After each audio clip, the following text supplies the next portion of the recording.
Class 9th के अंतर्गत पाठ 2 के वीडियो नंबर 3 हम लोग पढ़ेंगे। आजकल पाठ्यगत प्रश्न को हम लोग पढ़ रहे हैं। मैं सुनील सर आपका बहुत बहुत स्वागत करता हूं। तो आइए देखिए, प्रश्न ये कहता है कि पेट्रोल और मिट्टी का तेल जो कि आपस में घुलनशील हैं के मिश्रण को आप कैसे पृथक करेंगे। पेट्रोल तथा मिट्टी का तेल के क्वथनांकों में 25 डिग्री सेल्सियस से अधिक का अंतराल है। तो यही क्वेश्चन आपके पास है कि जो पेट्रोल और मिट्टी का तेल जो कि आपस में घुलनशील के मिश्रण को आप कैसे पृथक करेंगे। पेट्रोल या मिट्टी का तेल के क्वथनांकों में 25 डिग्री सेल्सियस से अधिक का अंतराल है। तो आप इसके आंसर में लिख सकते हैं कि पेट्रोल और मिट्टी के तेल का पृथक्करण प्रभाजी आसवन विधि द्वारा किया जाता है। दोनों के मिश्रण को प्रभाजी आसवन स्तंभ में ले जाते हैं, फिर ताप घटाकर उसे ठंडा करके संपदित किया जाता है, जहाँ वाष्प अपने क्वथनांकों के अनुसार पृथक हो जाते हैं। देखिए, तो हम आपको समझाते हैं कि प्रभाजी आसवन विधि में होता क्या है। जो प्रभाजी आसवन विधि होता है, इसमें 2 द्रव को मिलाते हैं, फिर उसके बाद से हम लोग गर्म करते हैं। जो द्रव कम ताप पर वाष्प में बदलता है तो पहले वाष्प में बदल कर उड़ जाता है, और जिसका अधिक होता है बाद में बदलता है। इस तरह अलग हो जाता है। प्रश्न 2 आप देखते हैं कि पृथक करने की समान विधियां का नाम लिखिए। दही से मक्खन, दही से आप मक्खन को कैसे अलग करेंगे उसके विधि को लिखना है। समुद्री जल से नमक को कैसे अलग करेंगे, नमक से कपूर को आप कैसे अलग करेंगे। इस प्रकार के विधि को आपको क्या करना है, लिखना है। तो चलिए देखते हैं कैसे इसको हम लोग लिखते हैं। तो आप बता सकते हैं कि दही से मक्खन अपकेंद्रण द्वारा अलग किया जाता है। याद रख लो, दही से मक्खन जो होता है अपकेंद्रण द्वारा अलग किया जाता है। तो पहला तो बहुत सिंपल सा आपका उत्तर था। दूसरा जो आपका होगा, जल से नमक वाष्पीकरण विधि द्वारा अलग किया जाता है।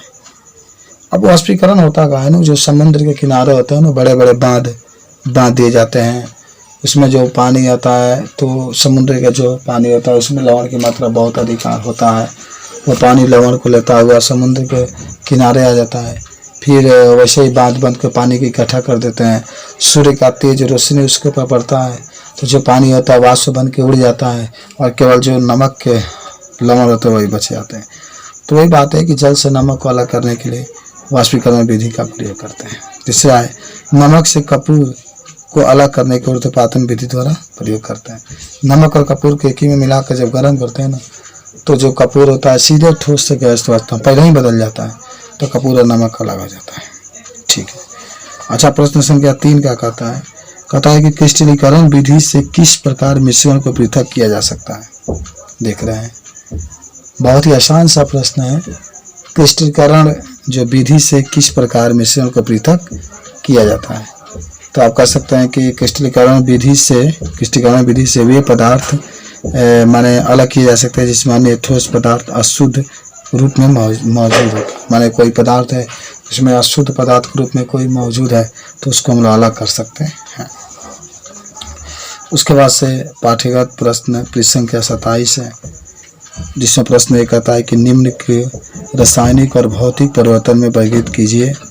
तो देखिए, आपको कहता है कि पेड़ों को काटना कौन सा परिवर्तन होगा, मक्खन का एक बर्तन में, ये सब आपको देखते। तब देखिए, भौतिक परिवर्तन में पेड़ों को काटना हो जाएगा, मक्खन का एक बर्तन में पिघलना हो जाएगा, जल को उबलकर वाष्प बन जाना होता है, जल में साधारण नमक का घुलना हो जाएगा, फलों में से सलाद बनाना हो जाएगा।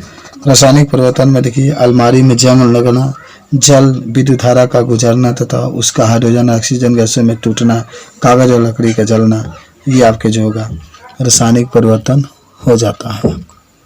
समझ रहे हैं बात को।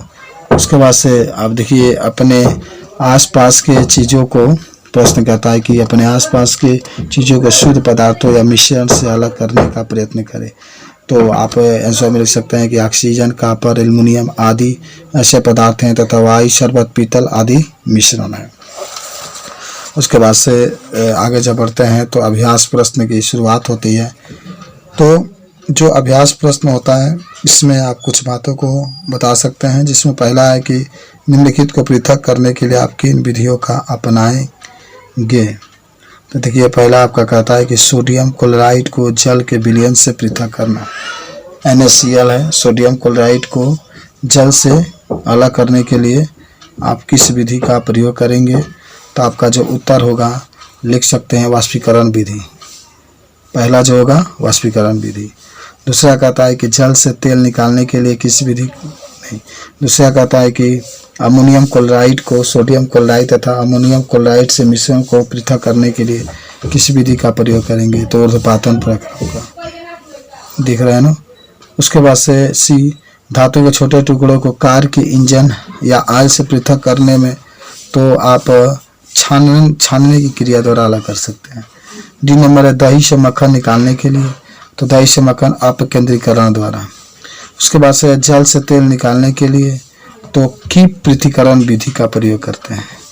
उसके बाद से एफ जो है चाय से चाय की पत्तियों को पृथक करने के लिए तो आप छानने की क्रिया द्वारा चाय को, आप जानते भी होंगे जो घरों में जो आप चाय वगैरह बनाते हैं तो चाय से चाय पत्ती निकालने के लिए छानने की क्रिया अपनाते हैं। उसके बाद से है जी बालू से लोहे के पिन को पृथक्करण करने के लिए चुंबकीय पृथक्करण विधि। और ये बालू है उसमें लोहा का कण है, जब चुंबक उसके पास लेकर के जाते हैं तो चुंबक को चिपक करके बाहर आ जाता है। उसके बाद से आपका है कि भूसे से गेहूं के दानों को पृथक करने के लिए एच नंबर है, तो आप विनोइंग द्वारा, आप देखते होंगे ना गाँव वगैरह में जो होता है किस तरीके से अलग किया जाता है। उसके बाद से पानी में तैरते हुए एक महीन मिट्टी कण को पानी से अलग करने के लिए तो निथारने की क्रिया द्वारा अलग कर लेते हैं। और एक होता है कि पुष्प के पंखुड़ियों के निचोड़ से विभिन्न रंजकों को पृथक करने में तो आप इसमें कह सकते हैं क्रोमेटोग्राफी द्वारा। इस तरीके से इसको बता सकते हैं। बाकी के जो हम लोग अब इसको जो पढ़ेंगे वीडियो नंबर 4 में पढ़ेंगे। धन्यवाद।